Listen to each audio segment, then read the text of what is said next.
Welcome back to my YouTube channel.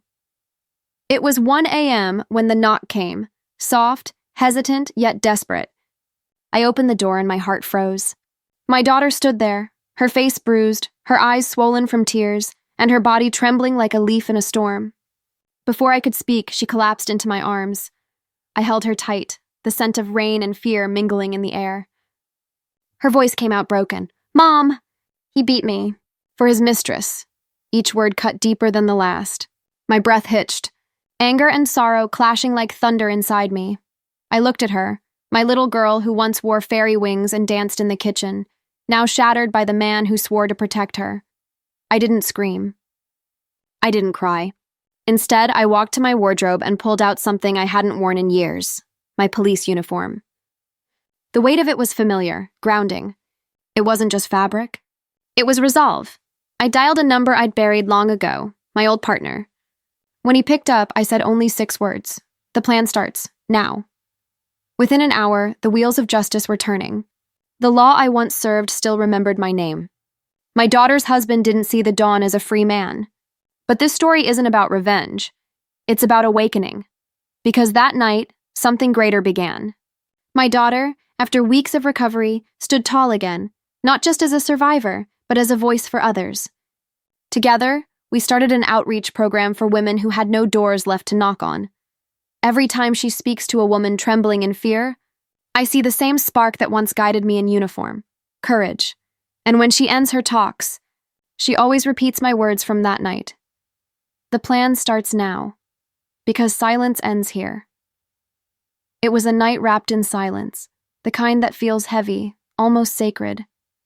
The world outside my window was still, only the faint hum of the city in the distance reminding me that life continued beyond the quiet walls of my home. I had just made myself a cup of tea when the sound came. 3 soft, uneven knocks on the door. At first, I thought I had imagined it. But then it came again, weak, trembling, and unmistakably desperate. My heart tightened. When I opened the door, time seemed to pause. There she was, my daughter. My little girl who once ran barefoot through our garden now stood before me like a shadow of herself. Her face was pale, streaked with tears and smeared makeup. One of her eyes was swollen, her lips split. Her arms were bruised in places that spoke stories no words ever should. She tried to speak, but her voice caught in her throat. Then, without another sound, she collapsed against me, her body trembling as if her soul itself was shaking. I caught her, my knees nearly giving way beneath her weight and the unbearable ache in my chest. "Sweetheart," I whispered, stroking her hair, "you're safe now. You're home." Her sobs came harder, breaking the stillness of the night. I carried her inside, laid her gently on the couch, and wrapped her in a blanket. For a few moments, she couldn't speak. I just sat beside her, holding her hand, waiting for her to find the strength to let the words out. When she finally did, they were soaked in pain. "Mom, he beat me. For his mistress." Each word fell like a dagger. The air left my lungs. I felt my blood run cold, and something deep within me, something I had long buried, stirred awake. My mind flashed with memories of her wedding day, her laughter, her vows, her dreams. And now, here she was, broken because someone she trusted with her heart had turned into her tormentor.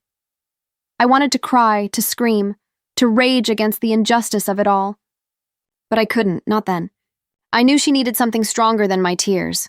She needed my calm, my protection, my strength. So I took a deep breath, brushed a strand of hair from her face, and whispered, "It's going to be okay. I promise you that."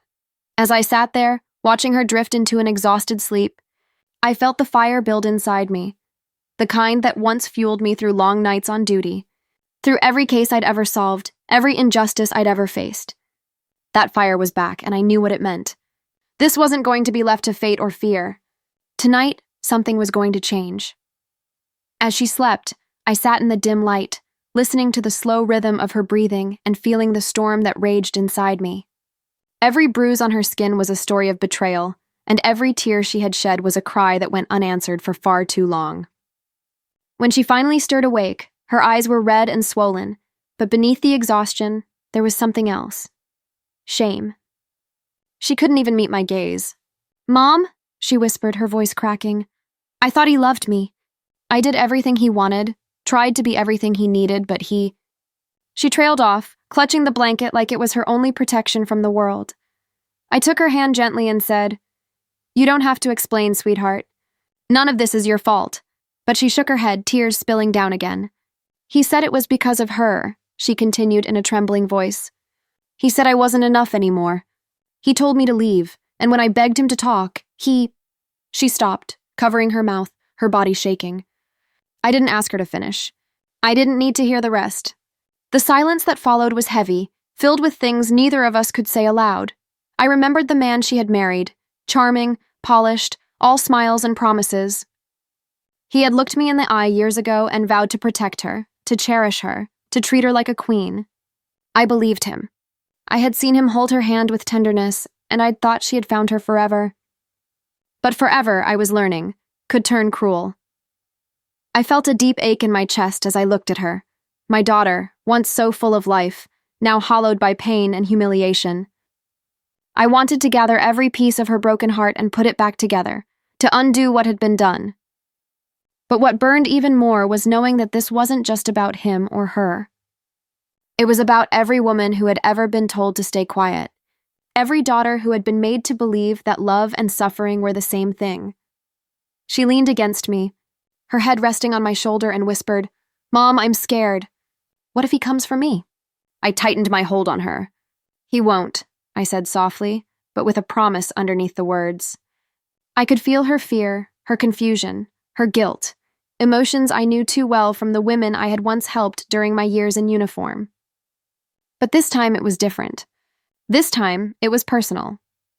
I brushed my thumb over a cut on her cheek and looked her straight in the eyes. "You don't ever have to go back there," I told her. "Not while I'm breathing." Something shifted in her gaze then, a flicker of trust, a tiny spark of hope.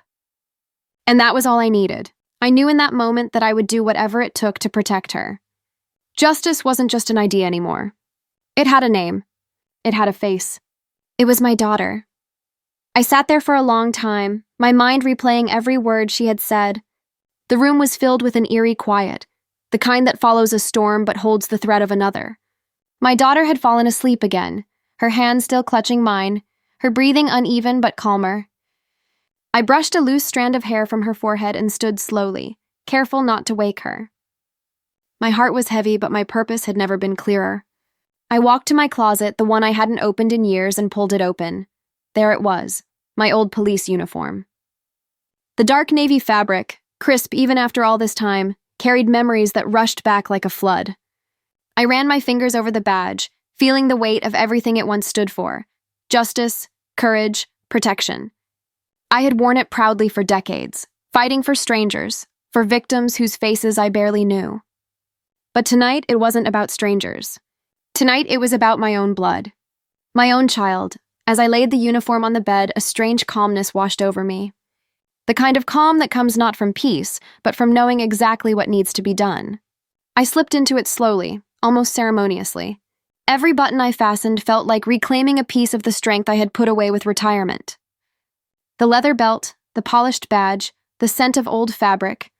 They were all reminders of the woman I used to be, and the woman I still was beneath the quiet exterior of a mother. When I caught my reflection in the mirror, I barely recognized the person staring back. The softness of motherhood was still there, but so was the steel of experience. My eyes were steady, cold even, yet full of purpose. I thought of all the cases I'd handled, victims who never got the justice they deserved, predators who walked free because of loopholes and fear. But not this time. Not my daughter. I turned off the lights in the room where she slept, covering her with a blanket before I stepped out into the hallway. The silence of the house was broken only by the ticking of the old clock on the wall. It was 2:13 a.m. I remembered the late-night raids, the emergency calls, the adrenaline of chasing truth in the darkness. It was all coming back, but this time, the mission wasn't official. It was deeply personal. I reached for my phone, hesitating for just a second. The name on the contact list hadn't been dialed in years, but I knew he'd answer. My old partner, someone I trusted with my life. The moment the line connected, I didn't bother with greetings or explanations. My voice was low, steady, and final. "The plan starts now," I said. There was a brief silence, then a familiar voice replied, firm and understanding. Understood. I'm on my way. I hung up, exhaling slowly. The plan had begun, not out of vengeance, but out of necessity. This was about standing up for every mother who had ever watched her child suffer. About making sure the man who had done this would never lift another hand against anyone again. I slipped on my jacket, the old badge gleaming faintly in the dim light. As I walked toward the door, the weight of my years in service didn't feel heavy anymore. It felt right. My daughter had found her way to my doorstep broken, but by the time this was over, she would see that her mother's strength hadn't faded. It had only been waiting for the right moment to rise again. The street outside was dark, the kind of darkness that swallowed sound and motion alike. I moved with quiet precision, the way I used to during night operations, each step deliberate and measured. My partner arrived within minutes, headlights flashing once before cutting off. He stepped out of the car, older now, gray streaking his hair, but his eyes still sharp with the same loyalty I remembered. We didn't need many words. We had worked together long enough to understand each other through silence. He looked at me, then at the uniform. Didn't think I'd see you wear that again, he said softly. I nodded, tightening the strap on my belt. Neither did I, but this time it's personal. He didn't ask for details. The look in my eyes told him everything he needed to know. We sat in the car, the faint hum of the engine filling the silence as I laid out the plan. I knew exactly where my daughter's husband would be. The same bar he always went to after his so-called business meetings. I had seen the patterns, heard the rumors, even ignored a few uneasy instincts when my daughter first started doubting him. But that night, ignorance had no place. As we drove through the quiet streets, I replayed my daughter's words in my mind. He beat me for his mistress. It wasn't just cruelty. It was control, humiliation, and entitlement twisted into one ugly truth. My jaw clenched as I thought of her lying broken in my arms, her spirit dimmed by someone who claimed to love her. That image was carved into me now, fueling every breath I took. When we reached the bar, I could see his car parked outside, the arrogance of it gleaming under the streetlight. My partner stayed back as I walked in, every eye in the room turning to the uniform. The place went quiet, the low chatter fading into unease. He was sitting at the counter, laughing, drink in hand, as if the world had given him permission to destroy lives and celebrate afterward. When he saw me, his laughter faltered. "Mom," he said, trying to smile, but his eyes betrayed him. Panic, confusion, and a flicker of guilt. I didn't say a word at first. I just walked closer until there was barely a breath between us. Then quietly, I said, "You hurt my daughter." He opened his mouth, ready to twist the story as abusers always do, but I stopped him with a look that made the words die in his throat. "You think love gives you power," I said, my voice low and steady. "But power built on fear always falls." The bar was silent now, every person watching. He stood up, puffing his chest, trying to reclaim the control he had lost. But it was gone. I signaled toward the door, and within seconds, 2 officers walked in. People I had trained years ago, now standing tall in their uniforms. "You're under arrest," one of them said firmly. He froze, disbelief spreading across his face. "You can't do this. You have no proof," he shouted, his voice breaking. I leaned in close enough for only him to hear. "You gave me all the proof I needed when she showed up at my door." As they took him away, I stepped outside into the cool night air, the first hints of dawn creeping across the horizon. My partner stood beside me, hands in his pockets, watching quietly. "You did what needed to be done," he said. I nodded, my throat tight but steady. The plan had worked, not just to bring him to justice, but to remind my daughter that she was never alone, that she had someone willing to fight for her when she couldn't fight for herself. As I looked up at the faint blush of morning light, I knew this wasn't just the end of his cruelty. It was the beginning of her freedom. The next few weeks were a blur of healing and rebuilding. My daughter spent her days in quiet recovery, her nights restless with memories she was still learning to let go of. The bruises faded slowly, but the emotional scars lingered, the kind that don't show on the skin but live deep in the heart. I stayed close, never leaving her side for long.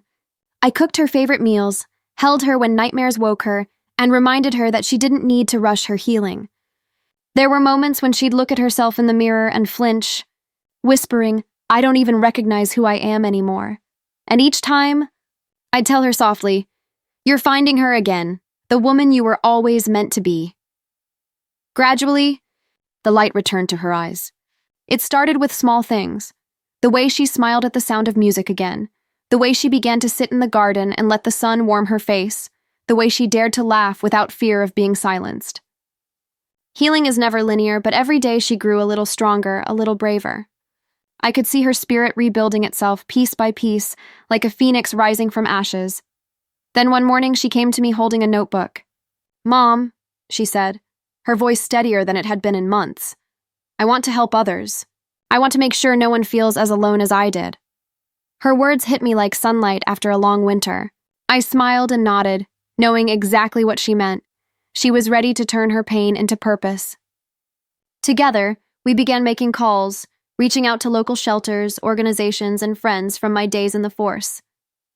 What started as a small idea in our living room grew into something powerful, a support network for women escaping abuse, a safe space for them to find guidance, legal help, and above all, hope. We called it the Haven Project, because that's what our home had been that night, a haven in the darkness. Soon our small circle became a community. Women began to come forward, some timidly, others with fierce determination, each carrying their own story of survival. And every time my daughter stood in front of them, speaking her truth, I saw the same fire in her eyes that I had felt the night I put my uniform back on. She no longer spoke as a victim, but as a warrior who had walked through hell and returned to light the way for others. Her voice didn't tremble anymore when she told her story. It resonated with strength, empathy, and conviction. She would look at the women gathered before her and say, "Your past doesn't define you. The moment you choose to stand up, that's when your life truly begins." One evening, after a long day of helping new survivors find shelter and safety, she turned to me and said, "Mom, the night I came to your door, I thought my life was over. But that night was the beginning of everything. You didn't just protect me. You reminded me who I was." I felt tears sting my eyes, but they weren't from sorrow. They were from pride, from witnessing my daughter transform from brokenness into brilliance. Every time I see her now, strong, fearless, radiant, I realize that justice isn't just found in courtrooms or police reports. Sometimes it's found in the way someone learns to live again after the world tries to break them. My uniform may hang in the closet once more, but I know its spirit lives on through her. Because that night, when I said the plan starts now, I didn't just set justice in motion, I set her rebirth in motion. And watching her shine now, I know the plan was never just about retribution. It was about resurrection. Standing in the crowd at one of her awareness events months later, I watched my daughter speak to a room full of women, some broken, some healing, all listening with tears in their eyes. She spoke not as a victim, but as living proof that pain could be transformed into power. Her voice carried strength, compassion, and conviction, echoing through the hall like a promise to every soul there. You can survive this, too. As I watched her, pride filled every corner of my being. I thought back to that night, the cold, the fear, the bruises, the heartbreak, and how it had led us here. What began as a moment of despair had turned into a movement of hope. The plan I'd started wasn't just about justice anymore. It was about rebirth, about reminding women that silence doesn't have to be their story's ending. When the event ended, she came down from the stage and hugged me tightly. "We did it, Mom," she whispered. And for the first time in a long time, I felt complete peace, because she was free, not just from him, but from the shadow he had tried to cast over her life. As we stepped outside into the evening light, she looked up at the sky, her eyes glistening. "You know," she said softly, "that night, when you said, 'The plan starts now,' I didn't understand what you meant." She smiled, tears slipping down her cheeks. "Now I do. The plan wasn't just to fight back.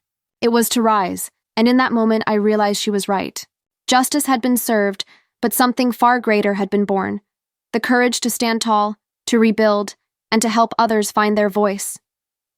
The night that had once begun with pain had ended in purpose. And as I held her hand, I knew our story wasn't one of tragedy anymore. It was one of transformation.